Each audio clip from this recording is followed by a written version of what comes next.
예. 반갑습니다. 교육부장 이승욱 집사입니다. 지금부터 제1회 병영교회 신앙 독후감대회 발표 및 시상식을 하도록 하겠습니다.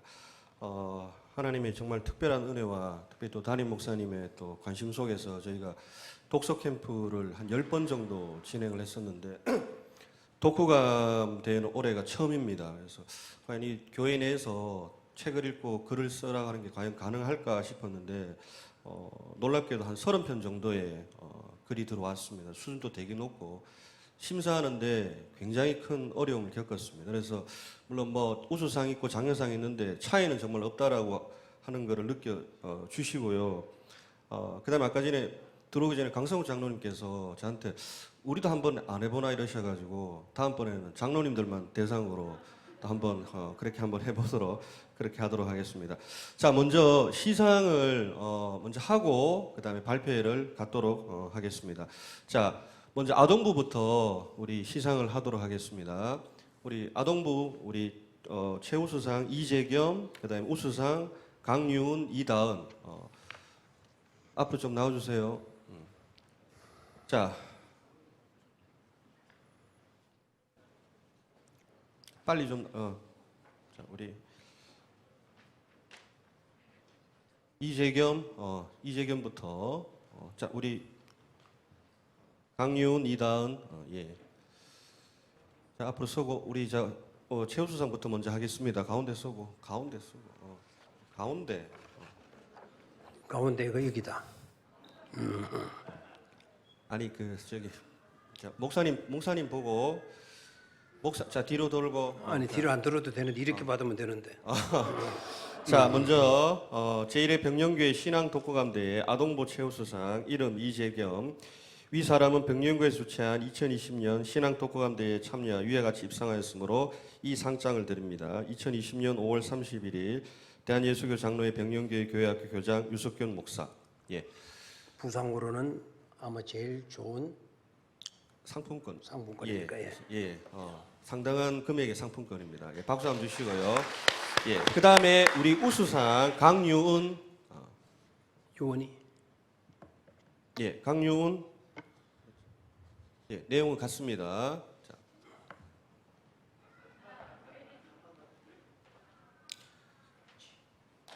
반갑습니다. 그다음에 우수상 그다음에 이다은 예.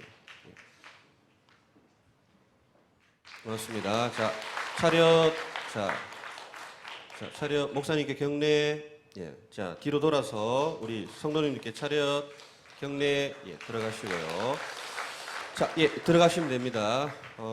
우리 이재겸은 좀 이따 발표 갈 거예요. 강유은하고 이다은 우리 그 글은 들어오는 입구에 여러분 걸려 있습니다. 한번 읽어보십시오. 짧게 썼는데 되게 잘 썼습니다. 특히 유관순 얘기도 있고 해가지고 꼭 한번 읽어보시면 좋겠고요. 그 어린아이들 거를 무시하지 마시고요. 예. 앞에 우리 현관에 게시판에 그 족자로 예쁘게 걸려 있을 거예요. 꼭 다 읽으시기를 바래요. 예, 그다음에 중고등부 가장 좀 경합이 좀 치열했습니다. 그래서 하고 굉장히 많은 학생들이 냈는데요. 먼저 우리 최우수상 김민서 예, 내용은 같습니다. 예, 그다음에 우리 우수상 이주랑 예, 그다음에 우수상 박은찬 예. 홍성훈 왜 안 나와? 홍성훈 예. 그다음에 우리 장려상 장하민은 오늘 좀 몸이 안 좋아서 못 나왔고요. 그다음에 양혁준 예. 혁준이는 우리 카프카의 변신이라는 책이 있습니다. 굉장히 어려운 책인데요. 그 책을 읽고 독후감을 썼습니다.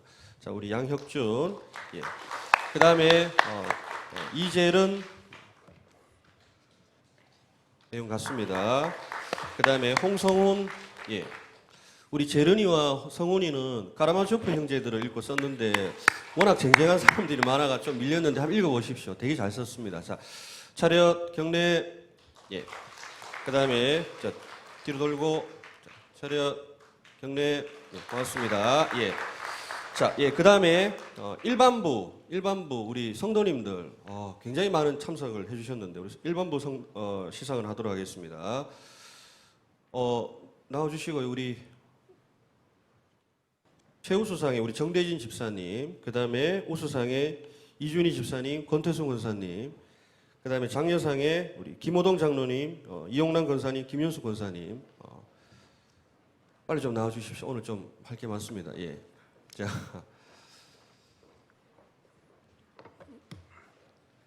자 우리 예, 내용은 안 읽어도 되죠? 예, 네. 내용 같습니다. 우리 대진이는 키를 켜보라. 예, 조금 이따가 발표를 하면 있을 거예요. 예, 정대진 집사님. 그다음에 예, 우수상 이대진이란다. 이준희 집사님. 예. 이준희 집사님. 이준희 집사는 우리 변호사입니다. 변호사인데 이번 독후감대에 참석해 주셔서 반갑습니다. 예. 예, 우리 권태승 권사님. 예, 권사님 2편을 내셨습니다. 한 편만 냈습니다, 권사님. 예. 그다음에 이용남 권사님. 예. 365일이라는 사색으로 제목으로 굉장히 많은 글을 수필을 써주셨는데 한번 읽어보시고요. 우리 김호동 장로님 가장 먼저 내셨습니다. 페이퍼를 읽고. 예. 그다음에 김윤숙 권사님, 예. 우리 저번에 했던 다윗에 가해서 하나의 마음에 합한 자 다윗 쓰셨습니다. 자, 차렷 경례. 예. 자, 뒤로 도시고요. 차렷 경례. 예, 그대로 계시고 그대로 계시고 우리 장년부에서 참석하신 분들의 너무너무 감사해요. 맹가에 우리 분만 마스크를 좀 뺏기도록 하겠어요. 우리 독수 캠프가 얼마나 유명한 거 아니까 남한에서만 유명한 게 아니고 저 북한에서까지 알려져 가지고 북한에 귀한 분이 참여해 주셔서요. 마스크 좀 벗어봐요. 누가 좀 똑바로 보시고 누가 오시는 거 아시겠죠? 김정은이 동생 김여정이하고 직접 왔어요 이번에. 책도 읽고 우리 참여해 주셔서 너무 감사해요. 다시 한번 박수하시고 들어가시고. 예, 고맙습니다. 예. 아무튼 이번에 뭐 많이 참석해 주셔서 큰 감사를 드리고요. 자, 이제 여러분 저기 그 교회 입구에 곳곳에 걸어놓긴 했는데 그중에 우리 우수상과 최우수상 몇 분만 좀 초청을 해서 좀 발표하는 시간을 좀 가져보도록 하겠습니다. 예전에는 우리 이재겸, 그다음에 김민서, 이주랑, 박은창, 그다음에 정대진 집사님, 이준희 집사님, 권태승 권사님 앞으로 좀 나와주시고요. 저희가 이번에는 조금 발표하는 형식을 조금 달리 한번 해보도록 했습니다. 그래서 한 명씩 나와서 발표하고 막 이랬는데 아마 교회 사상 처음으로 시도되지 않을까 싶은데 학회를 하는 것처럼 우리 나오셔서 일단 빨리 좀 앉아주십시오. 우리 앉아서 한번 발표를 해보도록 하겠습니다. 원래는 이렇게 발표를 하면 서로 좀 질문도 주고받고 막 이런 것도 한번 생각을 해봤는데 처음에는 조금 힘들 것 같고 그래서 일단은 우리 앉아서 우리 발표자들의 발표를 한번 나오라니까 자 빨리 나와주시고요. 자, 총 7분이 발표를 하시는데 자 앉아주시고요.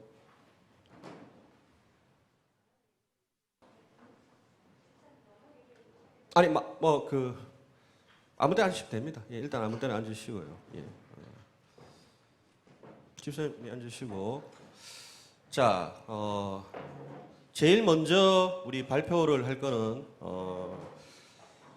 우리 아동부 최우수상 이재겸의 까라마조프 형제들이라고 하는 책이 있습니다. 그 화면 한번 띄워주시겠습니까? 까라마조프 형제들이라고 도스토옙스키가 쓴 작품이 있는데 우리 올해 독서 캠프 때 이 작품을 했습니다. 도스토옙스키는 뭐 여러분 아시는 분도 계시겠지만 도스토옙스키 작품을 문학으로 된 가장 훌륭한 성경 주석이라고 할 만큼 아주 신앙적인 내용들이 들어가 있는 근데 굉장히 어려운 책입니다. 굉장히 어렵고 두꺼운 책이고요. 근데 저 중에서 올해 저희가 저 안에 보면 대신문관이라고 하는 또 그 소설 속에 소설이 있습니다. 한 10페이지밖에 안 되는데 도스토옙스키 문학의 최고 정수라고 할 만큼 도스토옙스키의 모든 신앙이 다 들어가 있는 내용이 어떤 건지 제가 간단하게 말씀을 드리면 이게 약간 좀 황당하기도 한데요. 15세기쯤에 예수님이 재림을 하십니다. 조금 이상하긴 한데 그래서 예수님이 사람을 막 고치고 막 이러는데 우리로 치면 그 주교나 교황 같은 사람 종교계의 최고 지도자가 와가지고 말도 안 되게 예수님을 체포합니다. 체포해가지고 지하 감옥에 가둡니다. 가둬놓고 예수님을 신문을 합니다. 그래서 그걸 대신문관이라고 하는데 왜 신문을 하냐면 아까 목사님 설교 중에 얘기했지만 우리 마태복음에 그 나오는 예수님이 광야에서 받았던 세 가지 시험을 가지고 그 신문관이 얘기합니다. 왜 그렇게 대답을 해서 우리가 지금 어렵게 사는 이유가 당신이 그 시험을 잘 못했기 때문에 거기에 대해서 돌을 떡으로 만들라고 했을 때 그 떡으로 만들었으면 우리가 되게 편하게 살았을 건데 그 얘기들이 세 가지가 들어가 있는데요. 굉장히 어렵습니다. 그다음에 그 신앙적으로나 그 신학적으로도 굉장한 의미가 있는데 그래서 저희가 이제 그 올해 그거를 하면서 또 목사님 또 초청해서 또 말씀도 듣고 했는데 그 어려운 책을 우리 초등학교 6학년 우리 이재겸 그때는 5학년이었습니다. 이재겸이가 그 부분에 대해서 먼저 한번 발표를 한번 해보도록 하겠습니다.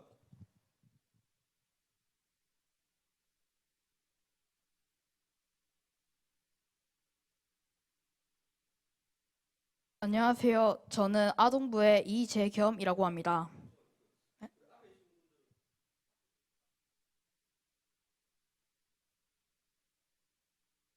저는 이승옥 집사님이 말하신 대로 카라마조프가의 형제들이라는 책 중에 대신문관이라는 한 부분을 읽었습니다.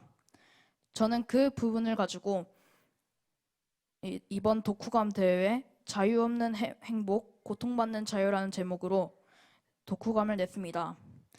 제가 이 책을 읽고 느낀 점은 첫 번째, 책에서 대신문관은 예수님께 세 가지 시험에서 말씀이 아닌 기적을 행했어야 했다고 합니다.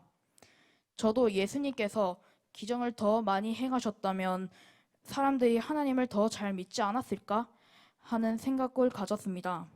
하지만 더 생각해보니 예수님께서 계속해서 기적을 행하시면 하나님의 사랑을 믿고 교회에 나오는 것이 아닌 예수님의 기적을 믿고 단지 기적에 의해 교회에 나오는 것이 되기 때문에 더 많은 기적을 행하지 않으셨다고 저는 생각했습니다. 두 번째, 이 책에서 대신문관은 예수님께 너는 우리에게 고통스럽고 무거운 짐인 자유를 주지 말았었다고 해야 합니다.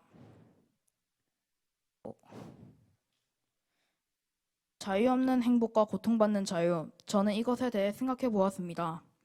자유 없는 행복은 나의 선택 없이 주어진 대로만 사는 것인데 처음에는 선택의 고민에 빠질 필요 없이 편안하고 행복하겠지만 나중에는 내가 선택하지 못하는 것에 대한 불만을 가지면 더 이상 행복하지 않을 것입니다.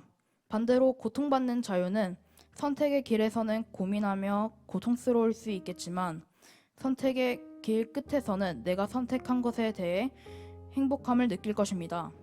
결국은 자유 없는 고통이 되고 행복한 자유가 될 것이라고 생각했습니다. 그리고 이 책에서 예수님은 한마디도 하지 않으십니다. 단지 대신문관 스스로가 질문하고 대답할 뿐이었습니다. 그리고 예수님은 마지막에 대신문관의 이마에 입맞춤을 하시고 대신문관을 안으시며 떠나십니다. 예수님께서는 왜 그러셨을까요?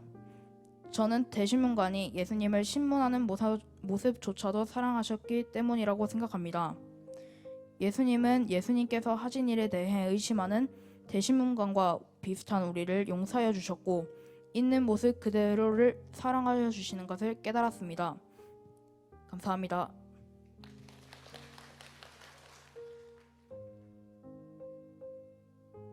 여러분 무슨 말하는지는 아시겠습니까? 혹시나 관심 있으시면 재련이한테 가서 재겸이한테 가서 물어보시고 그 내용이 한 10페이지 정도밖에 안 되거든요. 한번 읽어보시면 좋을 것 같습니다. 자, 그 묘하게도 여기하고 똑같이 우리 이준희 집사님께서 까라마조프 형제들 요 대신문을 가셔서 또 쓰셨는데요. 우리 조금 어른의 얘기를 한번 들어보도록 하겠습니다. 집사님 얘기를 좀.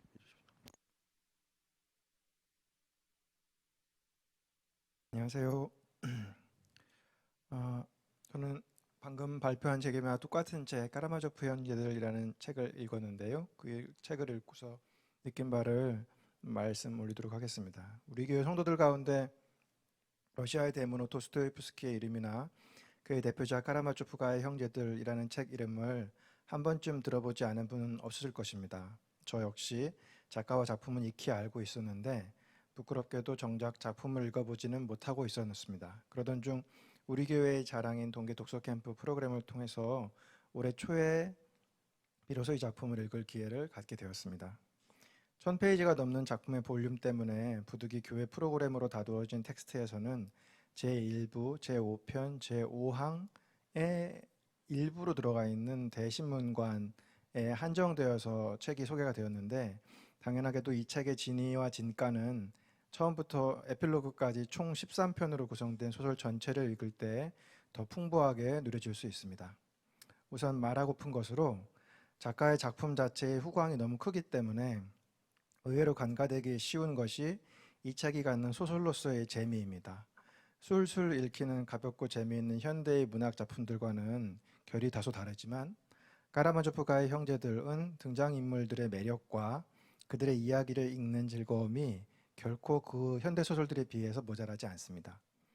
제목 자체로 주인공들이 이미 명백한 가문의 삼형제, 그러니까 카라마조프가의 삼형제들이죠. 드미트리, 이반, 알렉세이는 물론이고 그들과 관계와 사건을 엮어나가는 주변의 사람들 역시 생생한 개성과 또렷한 존재감들을 가지고 있습니다.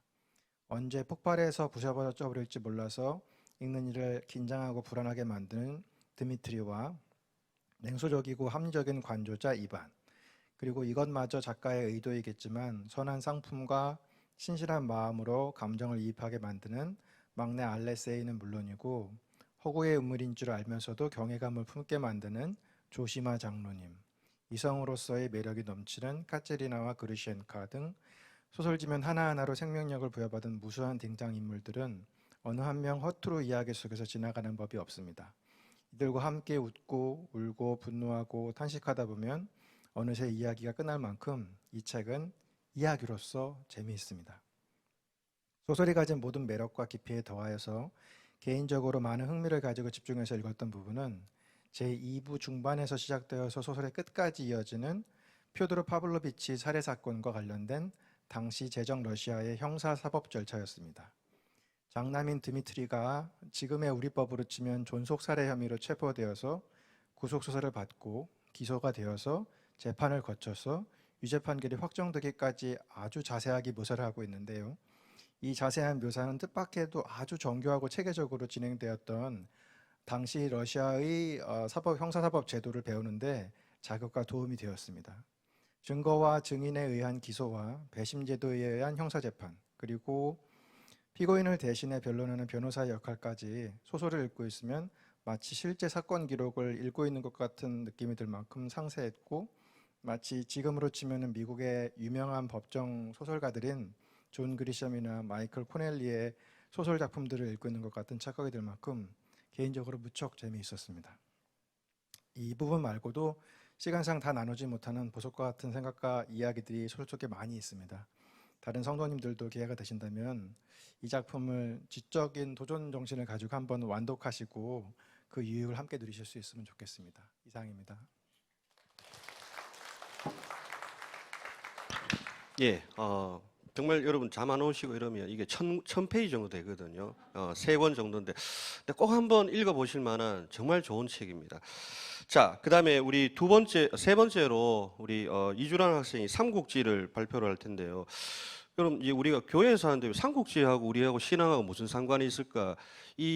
그 독후감의 제목이 유비를 통해 신앙의 태도를 배우다라고 제목을 적어놨는데요. 그래서 우리가 꼭 신앙 서적이 아니고 일반 서적에서 어떤 신앙적인 것들을 어떻게 찾아낼 수 있을까? 한번 좀 예, 한번 좀 들어보도록 하겠습니다. 예. 안녕하세요. 중고등부 이주랑입니다. 제가 오늘 드릴 책의 이름은 이문열의 삼국지라는 책입니다. 이 책을 읽고 느낀 점을 말하겠습니다. 삼국지를 3번 읽지 않는 사람과는 얘기도 하지 말고 삼국지를 10번 이상 읽지 않는 사람과는 인생에 대해 논하지 말라라는 말을 아버지께서 말하셨다. 그래서 아버지는 어느 날 앞으로 삼국지를 3번 아니 한 번 다 읽지 않고는 나하고 말할 생각을 하지 마라라고 하셔서 아버지와 얘기하기 위해서 삼국지를 사달라고 해서 읽으려 했다. 그런데 삼국지는 10권으로 되어 있었다.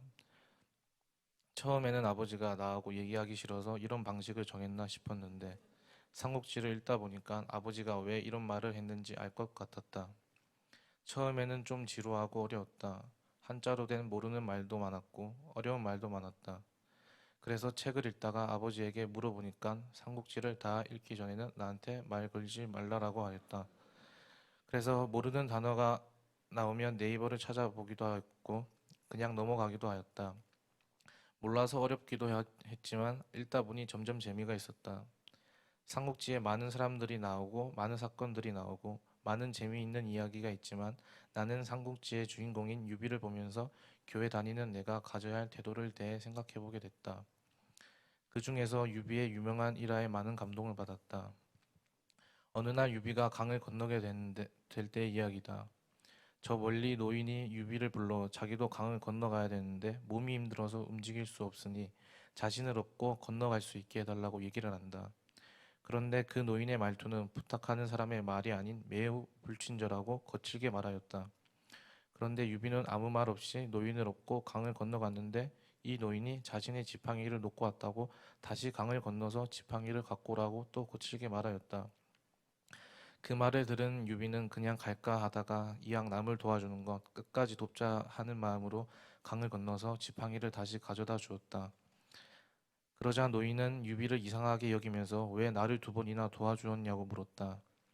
그러자 유비는 제가 2번째 요청을 거절했으면 앞에 했던 한 번의 수고마저 값을 잊게 됩니다. 그러나 한 번 더 건너가서 수고로움을 한다면 앞서 수고로움을 합쳐 2배로 받게 되지 않겠습니까? 라고 말했다. 그러자 노인은 네가 한 말이 머리에서 나온 말이면 너는 한 나라를 다스릴 만하다. 그러나 네가 한 말이 네 마음에서 나온 말이면 넌 세상의 모든 땅을 다스릴 만한 덕이 있는 놈이다. 부디 이 마음을 잊지 말거라 라고 말해주셨다. 이때 유비의 나이가 17살이었는데 나랑 비슷한 나이다. 이 이야기를 듣고 나도 유비처럼 누군가를 도와주려면 마음에서 나와서 끝까지 도와주자라는 마음이 들었다. 예전에 거리에서 친구를 기다리고 있는데 폐지를 싣고 가는 할머니가 폐지가 쏟아지자 내가 도와주자라는 마음이 들었다. 그런데 막상 가서 도와드리려고 하니 폐지의 양도 너무 많았고 좀 창피하기도 하였다. 그래서 그냥 가만히 있으니까 다른 사람들이 와서 도와주는 거 보니 내 자신이 너무나도 부끄러웠다. 유비를 보면 신앙적인 태도가 보인다. 예를 들면 유비가 사람을 대하는 태도이다. 자신에게 해가 되고 큰 도움이 되지 않는 사람들을 버리면 자기가 빨리 성공할 수 있는데도 유비는 이웃을 사랑하는 마음으로 그 사람들을 버리지 않고 끝까지 감싸고 베풀어준다. 그래서 유비 주변에는 진정으로 유비에게 충성하는 많은 장수들과 백성들이 있었다. 반대로 조조는 자신의 성공을 위해 자신에게 필요한 사람에게만 잘해주고 조금만 잘 못하면 엄하게 벌을 내렸다. 그래서 조조는 빨리 나라를 세우고 확장하였지만 조조는 진심으로 충성하는 백성들이 많지 않았다. 삼국지의 전체 내용은 우리의 삶과 유사하다. 서로 좋은 것을 가지려고만 하고 자기 이득을 위해서라면 뭐든지 하려고 한다. 그러나 유비는 그러지 않았다. 조금 손해가 되고 나쁜 것을 가지게 되어도 남에게 양보하고 베푸는 삶을 살았다. 비록 유비가 삼국 통일을 하지는 못하였지만 유비 주변에는 늘 유비에게 충성하는 장수들과 백성들이 있었고 우리가 삼국지의 주인공 하면 삼국을 통일한 3월 중달보다 유비를 더 기억하는 것처럼 우리도 유비와 같은 삶을 살아야겠다고 생각했다.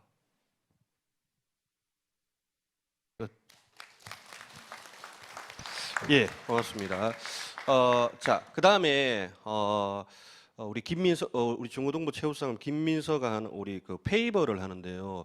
페이버는 하영록 목사님이 이제 몇 번 소개해 주셨는데 저희한테 참 의미가 있는 책입니다. 예전에 담임 목사님께서 그 하영록 목사님의 지금 P31이라는 책 기억하시는지 모르겠는데 그 책이 우리 독서 캠프의 첫 출발점이었습니다. 그러니까 그 책을 통해서 우리 학생들이 읽는 것을 보고 독서 캠프를 시작을 했는데 최근에 이제 목사님 소개해 주신 페이버에 대해서 우리 김민서 우리 학생의 얘기를 한번 들어보고 또 묘하게 우리 권태순 권사님께서도 페이버를 하셔가지고 한번 또 같이 한번 들어보도록 하겠습니다. 먼저 우리 김민서. 안녕하세요. 저는 중고등부 김민서입니다. 저는 하영록 목사님, 티마스 목사님의 페이버라는 책을 읽고 독서 감상문을 제출하였습니다. 이 책은 저번 독서 캠프에서 한번 읽고 책상 옆 책장에 그대로 꽂아두었다가 표지를 볼 때마다 책 내용이 기억나질 않아서 다시 한번 읽어봐야겠다고 생각했습니다. 그래서 이 책을 읽고 이 대회를 기회 삼아 다시 한번 읽고 내용을 머릿속에 새겨두리라 생각하면서 책을 읽기 시작했습니다. 이 책은 워낙 유명하기도 하고 지금 이 교회에 계신 성도님들도 많이 읽어보셨을 책이라 생각하고 저는 짧게 책의 제목과 제 감상에 대해서만 얘기를 하겠습니다. 저는 항상 책을 읽으면서 제목에 집중을 하는 경우가 많았습니다. 책의 제목에는 책의 전체적인 내용이 간결하게 줄어들어 있기 때문에 왜 이 책을 이 단어 하나로 설정을 했는지 궁금증이 들었습니다. 페이버, 호의라는 뜻으로 많이 쓰이는 이 단어는 성경에서 하나님의 은총이나 은혜, 자비라고 많이 번역이 됩니다. 하지만 책 속의 설명에 따르면 사실 은혜와 자비와 페이버는 각자 조금씩 다른 의미가 있다고 합니다. 은혜는 우리가 받을 수 없는 것, 즉 구원을 얻는 것을 은혜라고 하고, 자비는 우리가 마땅히 받아야 할 것, 죄로 인한 벌을 받지 않는 것을 의미합니다. 그리고 마지막 페이버는 하나님이 보시기에 좋을 때 우리에게 오는 특별한 선물입니다. 구원을 얻는 것과 죄로 인한 벌을 받지 않는 것은 모두 하나님과 예수님의 희생으로 우리가 얻는 것들이지만, 페이버는 우리의 행동으로 인해 하나님을 즐겁게 하고 그 대가로 받는 것입니다. 이 책을 쓴 티마스 목사님은 행동 하나하나로 하나님을 즐겁게 하고 페이버로 새로운 목숨을 얻으셨습니다. 그리고 목사님은 그것을 기뻐하여 다시 하나님을 영화롭게 하며 하나님을 즐겁게 할 행동들을 하셨습니다. 이 책의 제목 페이버는 하영록 목사님의 삶 안에 찾아온 페이버로 인한 선한 행동의 연결고리를 잘 드러내는 단어였습니다. 책을 읽으면서 남을 위한 행동을 할 때 베푼다고 생각하지 말고 모든 것이 하나님의 것임을 당연하게 인정하자고 다시금 결심하게 되었습니다. 물론 이 결심도 여느 때 그 말씀을 듣고 책을 읽은 후의 결심처럼 언젠가는 무너질 수 있지만 그때마다 하나님은 다시 저에게 깨달을 기회를 주실 것이기 때문에 이번에는 이 결심마저 하나님께 맡겨보기로 하였습니다.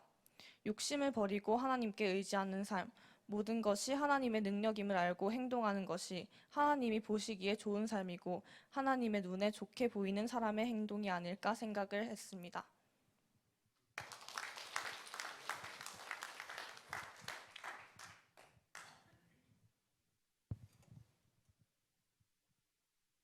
네, 반갑습니다. 저는 건태순 권사고요. 코로나로 인해서 참 분주한 삶 속에 있었지만 위기를 기회로 만들라는 생각을 하면서 제가 책을 읽게 되었습니다. 제목은 주님은 우분투이십니다. 주일 영상 예배 속 목사님께서 예배의 간절함을 담아 성도 여러분 보고 싶습니다.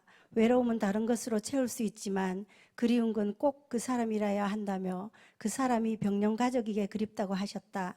코끝이 찡한 떨리는 목소리에 가슴 깊이 차오르는 감정을 쓸어내리며 주일 밤 늦은 시간까지 페이퍼를 읽어내려갔다. 이 세상은 하나님의 무대이고 감독도 하나님이시다. 생애 가장 중요한 순간에 자신의 모든 것을 버리는 선택은 무모했지만 아름다웠다. 모든 것을 잃어버리는 듯 했지만 가장 중요한 가치를 지킴으로써 전부를 얻을 수 있었던 페이퍼. 정신은 우리 사회가 사랑과 정이 흐르는 아름다운 공동체로 만든다. 이웃사랑이라는 페이퍼의 씨앗을 마음에 심고 이웃의 사랑의 방법을 삭틔우고 이웃사랑의 나무를 키우기 위해 땀 흘리다 보면 페이퍼의 열매가 우리 삶에 풍성하게 채워진다. 한국예정에 해당하는 영원한 말 페이퍼. 우리 인생은 결코 혼자 살 수 없다. 우리 삶의 전부가 하나님의 은혜 없이는 설명될 수 없다.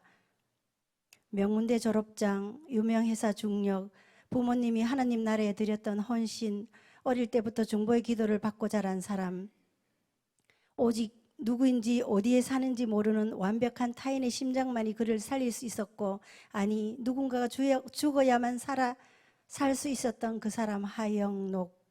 성경 속 하나님과 사랑이 수직적이라면 이웃과의 사랑은 수평적인 사랑이라고 생각하면서 진정한 사랑은 내가 주고 싶은 것을 주는 게 아니라 그분이 필요한 것을 주는 것이다. 어렵게 첫 사업을 차고에서 시작하면서 준비된 마음으로 직장을 향하는 열정, 철저한 메모와 계획으로 스케줄러를 관리하는 모습.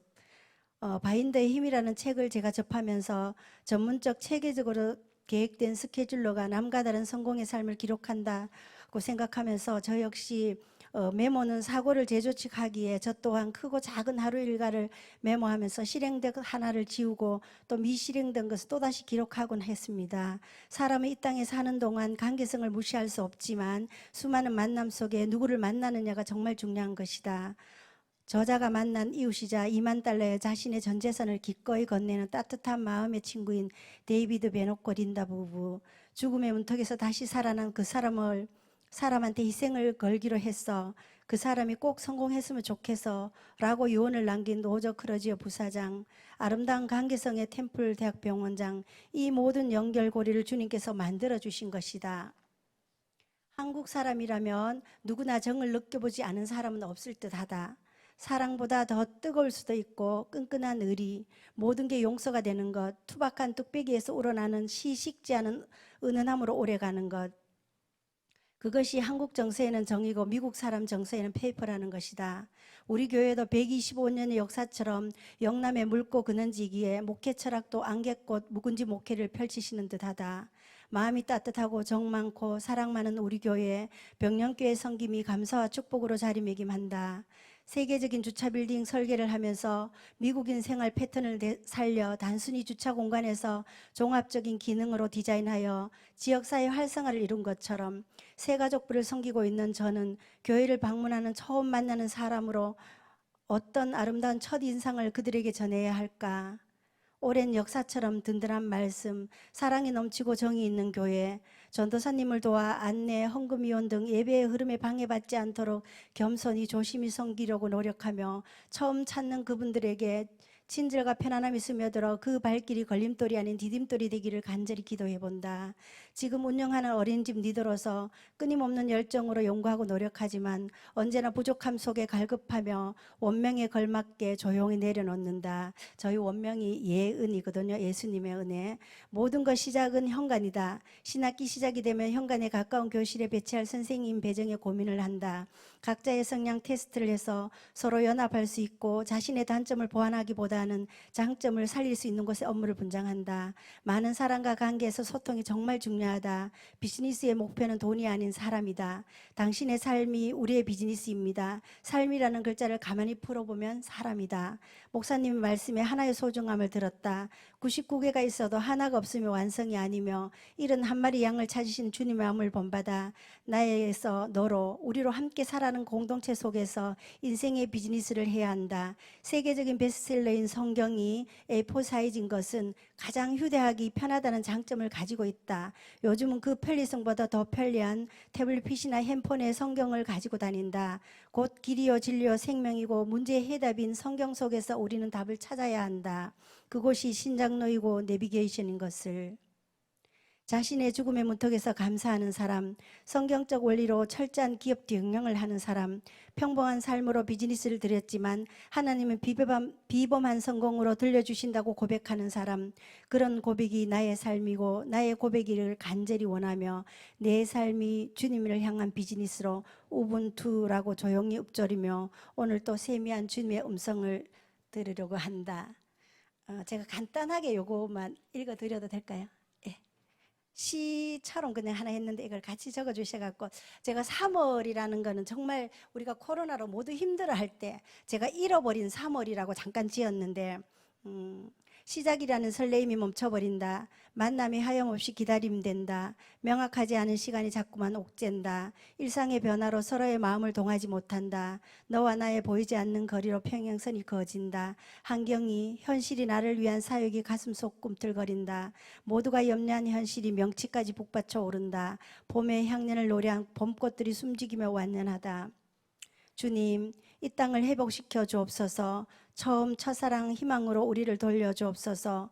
물음표가 느낌표로 감사의 삶이 되게 하옵소서. 주님은 우리의 영적 갈증을 단숨에 해소시켜 줄 생수이십니다.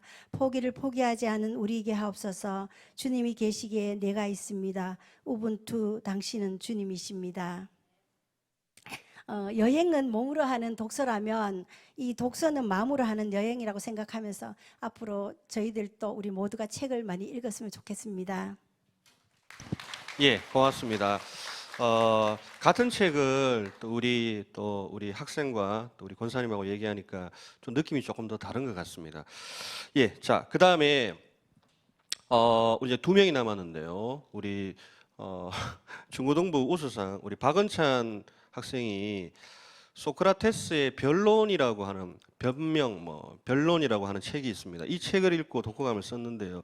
소크라테스의 변론이라 해서 이 책을 소크라테스가 쓴 게 아니고 여러분 소크라테스가 악법도 법이다로 하는 말 들어보셨죠? 예, 그거를 하면서 사형을 당하거든. 사형을 당한 그 법정에서 했던 말이 있습니다. 그거를 소크라테스의 제자인 플라톤이 나중에 후세에 썼는 건데요. 굉장히 어려운 책입니다. 얼만큼 어려우냐면 제가 작년에 계명대학교에서 교양 세미나라고 하는 그 과목을 한번 강의를 했는데 동서양의 고전책을 4권을 읽는데 교수님들 한 40명이 모여서 워크숍을 하면서 소크라테스의 변론이 있었는데 우리 이거는 빼자. 이거 너무 어렵다. 우리도 모르겠고 학생들도 이해 못할 것이다 해서 그 책은 빼고 한 학기 동안 3권만을 가지고 수업을 했는데 그 책을 우리 은찬이가 읽고 오늘 발표를 하도록 하겠습니다. 잘 한번 들어보시면 좋겠습니다. 자, 은찬이. 소크라테스의 변론이라는 책을 읽었는데 저는 여기서 2가지 주제를 잡았습니다. 지식의 무지 그리고 죽음입니다. 일단적으로 저희가 지식이라고 알고 있는 거는 간단하게 알면 1 더하기 1은 2라고 모두 생각하잖아요. 그렇게. 하지만 모든 경우가 그렇지는 않잖아요. 만약 물방울이라고 해봐요. 물방울이 2개가 있어요. 그럼 합치면 물방울 2개가 되나요? 하나가 돼요. 모든 지식은 저는 그저 믿음이라고 생각해요. 그냥 우리가 뭔가 믿는 것처럼 그저 그렇게 생각하고 있는 것뿐이죠. 저는 하나님을 좋아합니다. 그 이유가 뭐냐면 쉽게 설명하자면 저는 꽃이 아름답다고 생각해요. 그 이유가 뭐라고 생각해요? 저는 모르겠어요. 꽃이 아름다운 거는 꽃이 초록색이라서 그럼 초록색이면 저는 다 좋아해야 될까요? 그저 꽃의 모양이 아름다워서 저는 그저 아름답다고 생각하기 때문에 그 꽃이 아름답다고 생각해요. 그래서 저는 예수님이 아름답다고 생각합니다. 지식은 배우면 배울수록 오히려 점점 공허해진다고 하는 표현이 맞은 것 같아요.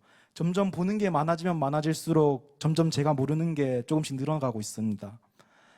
조금씩 더 많이 알면 더 많은 걸 알고 더 많은 걸 보고 싶지만 보면 볼수록 모르는 게 더 많아집니다. 물방울이 왜 2개의 물방울이 합쳤는데 왜 하나의 물방울이 되고 왜 꽃은 아름다운데 나는 그거를 정확한 이유로 설명할 수 없을까? 저는 모르겠습니다. 하지만 저는 하나님을 사랑합니다. 왜냐하면 저는 아름다웠기 때문입니다. 그 이유는 저도 잘 모르겠습니다. 아름답기 때문이다. 세상을 살면서 저는 여러 가지를 경험해보고 이때까지 많은 것들을 해봤지만 모르는 게 더 많겠습니다. 살고 살면서 계속 무언가를 경험해보면서 죽음이란 거를 생각해 보았는데요. 저는 죽음이 항상 곁에 있다고 생각합니다. 언제나 죽음은 저의 옆에서 저를 바라보고 언제 데려갈지를 생각하고 있지요. 죽음이 만약 옆에 있다면 우리는 무슨 선택을 하게 될까요? 만약 죽음이 우리 옆에 항상 있다는 걸 깨닫게 된다면 우리는 더 좋은 선택을 하지 않을까요? 만약에 내가 이 선택을 했는데 죽는다고 생각한다면 저는 오늘을 저의 뜻대로 살고 싶습니다. 제가 생각하는 대로, 제가 생각하는 정의대로 악한 짓을 하지 말고 선하게 예수님처럼 착하게 한번 살아보고 싶습니다. 저는 죽음을 항상 옆에 있는 친구라고 대하고 있습니다. 언제 데려갈지 모르고 약간 기대되기도 하면서 약간 두렵기도 하고 약간 슬플 때는 나를 좀 데려가 달라고도 약간 말하고도 싶지만 약간 기쁠 때는 날 좀 데려가지 말라고도 하고 싶고 죽음이 항상 옆에 있으면 생각을 하게 됩니다. 내가 이 짓을 했을 때 나는 과연 뭐가 될까? 항상 생각해 보게 됐습니다. 죽음에 대해서. 저는 아직도 세상을 잘 모르겠습니다. 알면 알수록 더 많은 질문들이, 더 많은 궁금증들이 있겠습니다. 저는 성경에 대한 믿음에 대해서도 거의 비슷하다고 생각합니다. 우리가 아는 모든 지식들 또한 끝까지 가두면 결론은 모른다인데 성경을 보면 아름답다 되어 있죠. 저는 그게 답이라고 생각합니다. 아름다움. 왜 우리는 살아가고 왜 우리가 죽음을 피해서 왜 우리가 삶을 택한 이유는 아름답기 때문에 생각합니다. 끝입니다.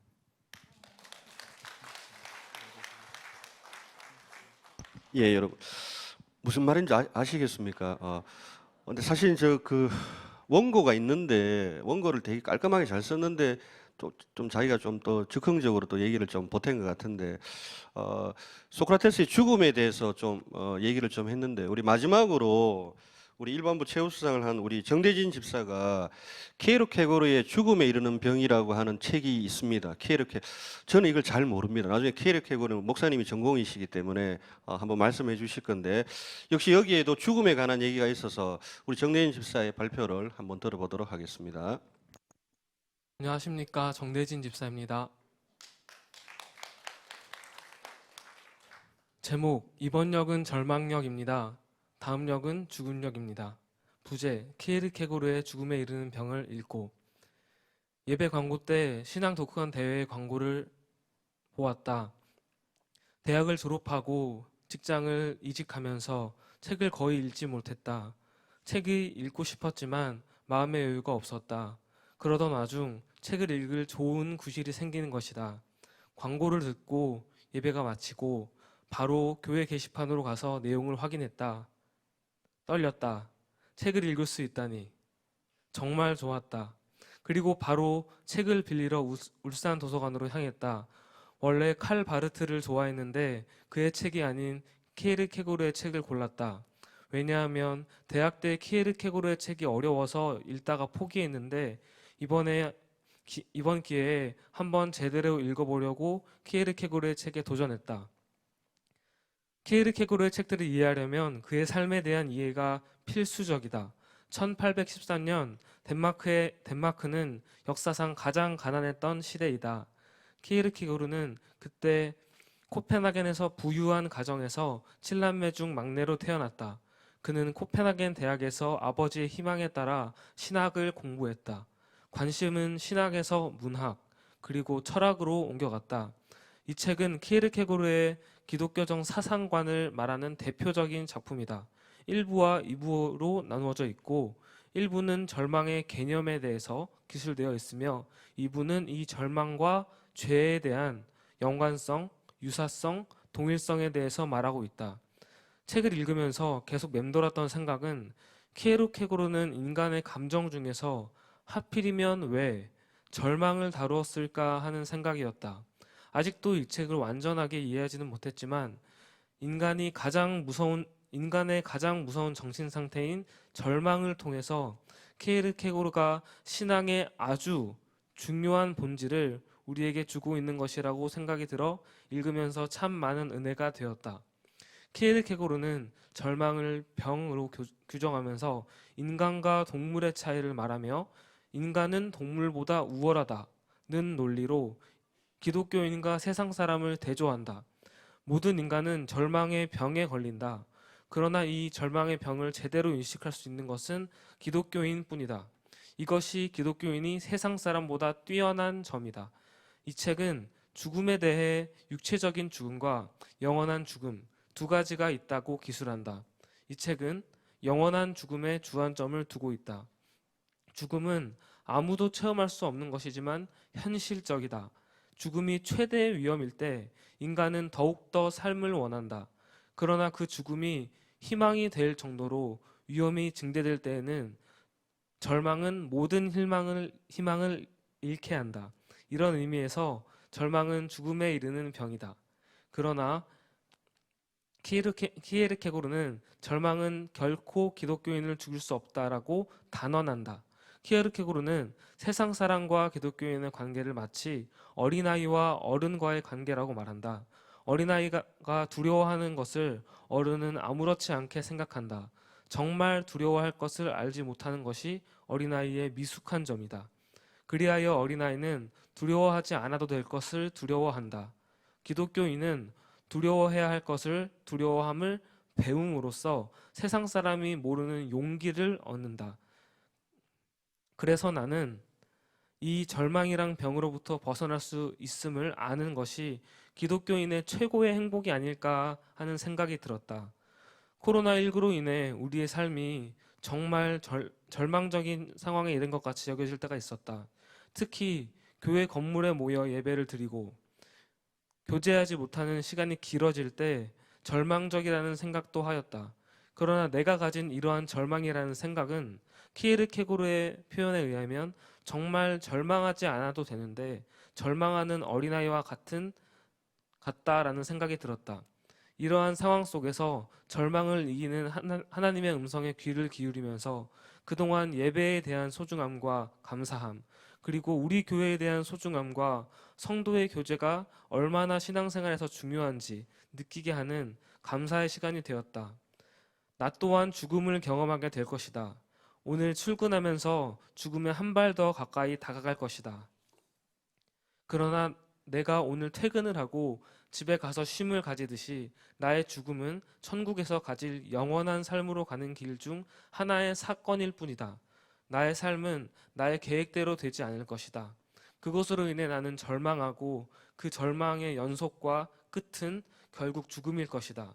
하지만 예수 그리스도로 인해 나는 그 절망의 끝과 죽음에서 내가 죄인임을 인정하고 고백하게 되며 예수님을 나의 주인으로 모시게 되고 단지 그 이유 하나만으로 나는 구원받고 하나님의 자녀가 되고 천국에서 주님과 함께 영원히 살게 될 것이다.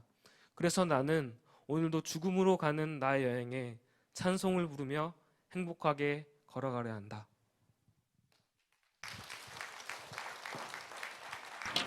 예, 고맙습니다. 예, 이상으로 우리 제1회 독후감대 발표를 마치겠습니다. 여러분, 뭐 어땠습니까? 뭐 들으면 하셨습니까? 예, 우리가 이제 그 다음번에도 또 이런 기회를 한번 가져볼 텐데요. 그때는 조금 더 자유롭게 우리 또 한번 얘기할 수 있는 이런 시간들 좀 되었으면 좋겠습니다. 우리 긴 시간 발표해 주신 우리 또 발표자들께 다시 한번 박수를 부탁을 드립니다. 예, 고맙습니다. 예, 목사님 광고해 주시고 오늘 순서를 마치도록 하겠습니다.